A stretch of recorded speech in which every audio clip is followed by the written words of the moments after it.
다속 용어의 생명의 말씀 다속 강의 제12강 주역의 가르침 8궤 주역의 가르침 8궤 다섯 번째 시간으로 자연사령이라는 제목으로 말씀드리겠습니다. 다섯 번째 자연사령 건태이진 손감간곤 맘눈 불울 발물 잇몸 늘몬 달몸 한비해맘. 이것은 항상 공부해도 좋습니다. 어제 복희씨의 8개 위치가 사리를 전한다고 하였습니다. 문왕의 8개도 이 사람이 장난한 맘울물임 몸발불눈도 마찬가지입니다. 우리 맘이 울음을 담당하고 서 있습니다. 이마로 받는다는 것입니다. 또 몸발을 눈을 갖고 몸세기를 뚫고 나갑니다. 이러한 생각을 할 때마다 이것을 알아야 합니다. 비는 양이고 모는 음입니다. 매어 모으려고 큰데 끌려서 서로 매이려고 모으려고 자꾸 들이댑니다. 비는 한량없이 큽니다. 전체 모는 자꾸 쪼개지는 경향이 있습니다. 이런 생각을 하면 음양도 똑똑하지가 않습니다. 우리말로 비와 모니 좋습니다. 이 사람의 욕심으로는 좋다는 말입니다. 모는 있다는 것입니다. 비는 없다는 것입니다. 없는 것이 허무가 아니겠습니까? 있는 것은 거짓이 아닙니까? 우리가 기껏 없다고 하는 허공이 이렇게 큰 것입니다. 이제 없다고 하는 것도 마음껏 없다고 하는 것입니다. 우리 말로만 없다고 합니다. 참 없는 것이 아닙니다. 있는 것은 알 것 없습니다. 거짓이기 때문입니다. 우리가 알았으면 하는 것은 얼마든지 알 수 있습니다. 시각만으로는 알지 못하는 게 많아요. 소리를 아무리 질러도 눈은 소리를 몰라요. 만져서 아는 것을 눈은 몰라요. 눈으로 봐서 알 것만 알아요. 이것을 받고 설명하면 귀가 무엇을 알겠어요? 들을 줄만 알지 그 밖에 무엇을 알겠어요? 빛깔을 귀가 알겠습니까? 모릅니다. 혓바닥을 따져봅시다. 맛이나 알지 그 밖에는 아무것도 몰라요. 이 5개의 감각기관이 각각 들을 것 듣고 맡을 것 맡고 만져볼 것 만져보고 볼 것 본 후 함께 결의해서 우리가 볼 것 보았다고 없는 것 없다고 있는 것 있다고 하는 것입니다. 이렇게 공부해서 있다 없다 하는 것을 믿을 수가 있습니까? 더구나 정신문제를 어떻게 한다고 하겠습니까? 어림없는 소리입니다. 이제 없다는 말처럼 싱거운 것은 없습니다. 이렇게 돌이켜보면 비가 확실한 것인지 없다가 확실한 것인지 알 수 없습니다. 있다는 것도 어림없는 소리입니다. 무엇을 보고 있다는 말입니까?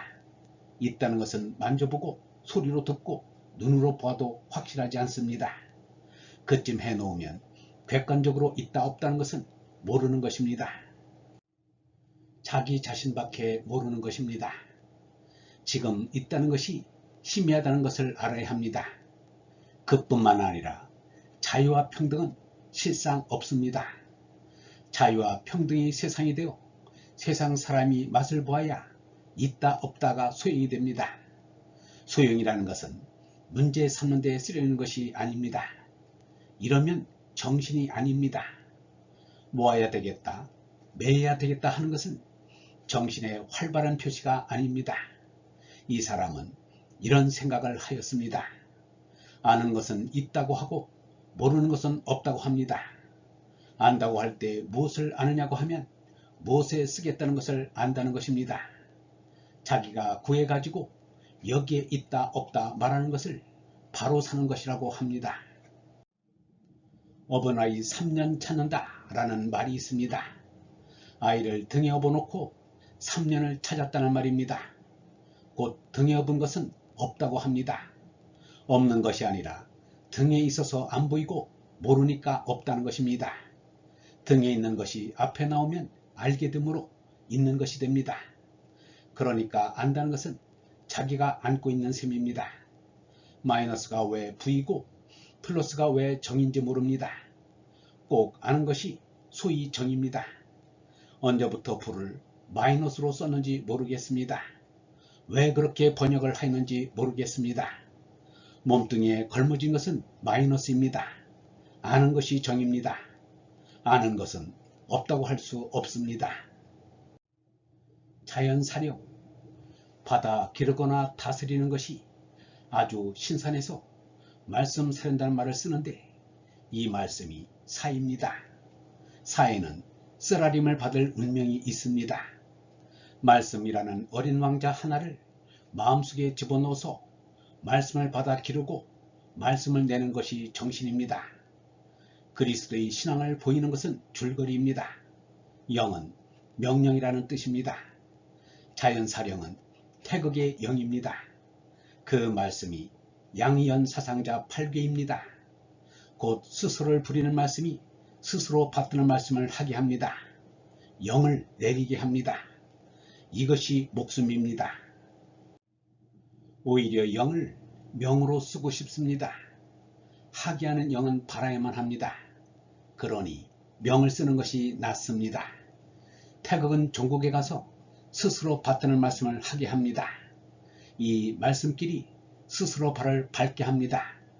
그래서 밝은 말씀을 하게도 합니다. 스스로 자는 코를 나타냅니다. 자기의 존재를 알고 있어요.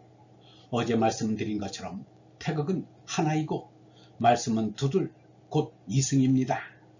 사간을 갖고 살림을 하니까 두들입니다. 그 다음은 쇠둘입니다. 적어도 평방에서 이렇게 됩니다. 팔입방체가 됩니다. 이것이 상대세계입니다. 말씀은 선입니다. 하늘은 하나입니다. 두들은 그림자 노릇을 하는 것입니다. 정말 하나에서 나와 입방체에서 사는 것은 정해져 있습니다. 그래서 저희들도 한 손을 잡고 사는 것을 느낍니다. 4차원은 어떻다고 말할 수 없습니다. 하나의 세계가 4차원이 아닌가 봅니다. 올라갈 수 있는 한껏 올라가서 꼭대기를 우리 것으로 만들어야 합니다. 큰데 들어가려면 이것을 내 것으로 만들어야 합니다. 선은 1차원, 평방은 2차원, 입방은 3차원입니다.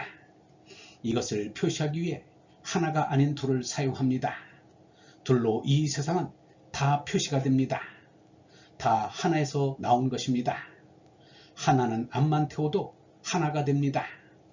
오히려 보태면 1 플러스 1 플러스 1 플러스 1 플러스 이렇게 한없이 늘어납니다. 이것은 거짓말입니다. 1차원은 암만 태워도 안됩니다. 그런데 두들은 아주 다릅니다. 평방의 뜻으로 태워도 4, 보태도 4가 됩니다. 이것은 실없는 짓입니다. 이러한 모양이 이 세상인 것 같습니다. 적어도 3차원 세계에서 살려면 8면은 가져야 합니다. 8면에 8가지 물건을 가져야 사는 것으로 보입니다. 이 표시를 위해 수가 나왔는데 1부터 9까지 수가 그것입니다. 원은 하나, 둘, 셋에 있는 수만 있으면 되는 세상입니다. 그러나 상대에서 역시 4평방을 가져야 사는 것이니까 5가지 있으면 다 살 수 있습니다. 그런대로 이 세상은 다 육면체입니다. 7은 여기에 1을 더한 것입니다. 8은 열에서 둘이 없는 것을 말합니다. 이것은 땅에서 못 쓰는 것이므로 내버립니다. 9은 열에서 하나가 없는 것을 말합니다. 셋씩 셋이면 9입니다. 10은 하나로 돌아오는 것입니다. 우리는 두들에서 사는 사람입니다. 이 코가 두들에서 사는 코입니다. 코는 탄산가스를 내쉽니다. 이렇게 자연은 코와 같이 저절로 불이 붙는 것을 말합니다. 자연사령, 우리가 숨을 쉬는데 숨을 바로 통하게 할 수 있습니다. 코에 숨이 바로 통하면 이 말씀을 하게 됩니다. 자연사령은 자연의 말씀입니다. 자연의 말씀이 이렇게 보인다는 말입니다. 팔은 우리가 갖고 있는 수인데 쇠둘에서 나온 것입니다. 팔을 둘하면 64입니다. 인생은 한 70 정도 됩니다. 8살 먹어 학교에 들어가고 만 60이 되면 마지막 한 상을 받습니다. 큰 상 한 번 받아 환갑이라고 합니다. 산 제사를 한번 지내줍니다. 산 사람 앞에서 음식 놓고 절하고 권하는 것은 환갑밖에 없습니다. 제사의 연습입니다. 그렇게 있다가 64가 되면 꽉 찹니다. 장난으로 8에 3승을 합니다. 그러면 512가 됩니다. 512는 나라와 상관이 있습니다. 조선 왕조의 수명이 518년이었습니다. 어느 한 나라가 큰 장난꾼이 되어 어떤 나라를 빼앗아 누리고 산다면 한 500년은 지나갑니다. 그 외에는 숫자 8로 더 구경할 것이 없습니다. 8은 우리가 살 것을 보여주는 것 같습니다. 동양에서는 500년이 지나면 세상이 바뀐다고 하였습니다. 한 500년이 지나면 인물이 나온다고 했습니다. 부력을 마음에 갖고 변혁을 몸에 받습니다. 몸에 받는 변동이 너무도 심하니까 호락호락하게 변혁을 내버리는 정신의 힘을 우리는 가져야 합니다. 이렇게 해서 나가야 합니다. 이것이 신앙입니다. 이것이 한치 세상에서 나간 만큼 나갈 말입니다. 그만큼 바로 되어 가는 것입니다. 이것으로 주역의 8기는 어느 정도 일단락이 되었다고 봅니다. 여기서 바로 들어가야 합니다. 이것은 절대가 아닙니다. 절대를 부르자면 이 상대 세계의 꿈을 깨뜨려야 합니다. 변혁이 다시 없고 불역의 참이 다 우리들의 것이 되어 참이 아닌 깨질 것은 다 깨져야 하는데 우리는 그렇게 하지 못합니다. 1956년 11월 30일 영성신학원 다석아카데미의 하늘소리였습니다.